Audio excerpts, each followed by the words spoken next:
We all agree bullying is a major problem, but are attempts to stop it actually leading to censorship of conservative beliefs? A fair and balanced debate right after the break. The online bullying episode in Florida that ended with one girl committing suicide and two others charged with aggravated stalking is drawing nationwide attention.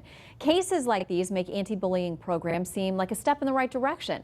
But some say a program that's supposed to stop kids from bullying may actually be suppressing conservative ideas on things like gay marriage and abortion, amounting to bullying of kids who are conservative on those issues.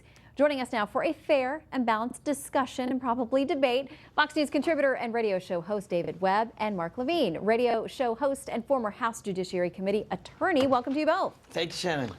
Good afternoon, Shannon. All right, I'm going to start with Mark. He's here in the studio equipped with his pocket constitution because, of course, we bring in the First Amendment here. I carry it everywhere. You know, I think about this new study out of the University of Texas. The researcher said he was really surprised because what he thought was these anti-bullying programs would show that they've actually helped. He says he thinks they've actually hurt the conversation. You know, I read the study, and he may be right about those particular videos he's talking about, but that can't change the fact this is a very severe problem. It's not just happening in Polk County, Florida. It's actually suicide is the second leading cause of death among teenage girls, the third leading cause of death among teenage boys. It's a very serious thing that teachers and parents have to deal with. Maybe some particular way of dealing with it is not the best way, but teachers and parents have to instill this this code of behavior, really, for kids when they're young. Otherwise, they grow up to be abusers themselves. All right, David.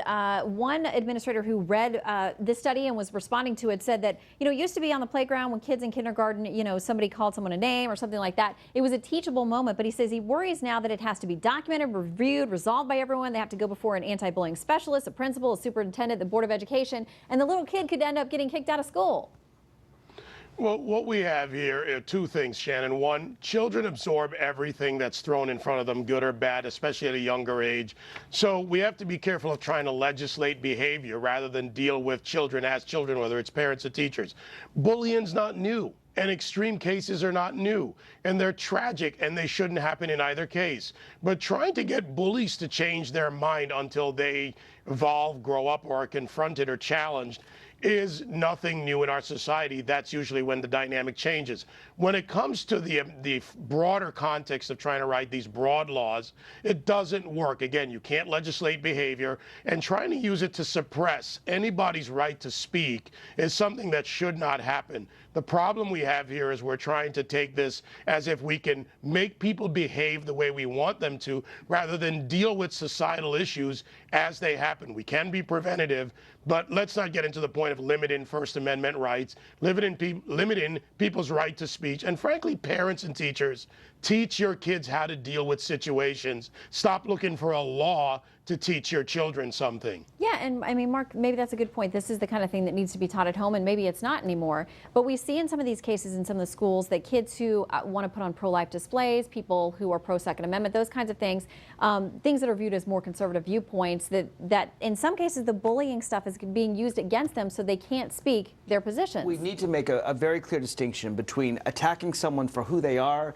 and attacking someone for their political views. Frankly, I go on the radio all the time. I spout all kinds of things. I expect people to call in and challenge me for my views. That's what makes America great. But when they start attacking me personally, and I'm an adult, I can handle it, but then I say to them, look, you know, attack my views, don't attack me personally. The same is true for school children. It's very important. If someone puts forward a view on abortion, pro-life, pro-choice, whatever, and you want to attack their views, you should attack their views. That's what free speech is all about. But don't attack them personally. And when things get really bad is when you start attacking people for who they are. When you start attacking the kid who's of a different race or religion, the kid who's gay, attacking someone for a disability or something. That is where it crosses the line and becomes bullying, and it has to be stopped. The problem here, Shannon, I've got to disagree with Mark a little bit, is about suppression.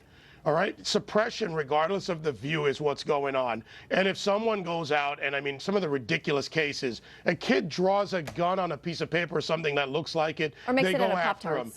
Yeah, so the suppression is the issue. Forget the issue. There shouldn't be suppression. And the fact is, time after time, we see suppression of things that are typically more conservative aligned views. Well, you know what? If they want to be pro-religious, let them have it. But David, we should have you free would suppress speech. Kids Let me taunting other finish, Mark. kids, We should have free speech. We should have free speech, not suppression because you don't agree with the speech.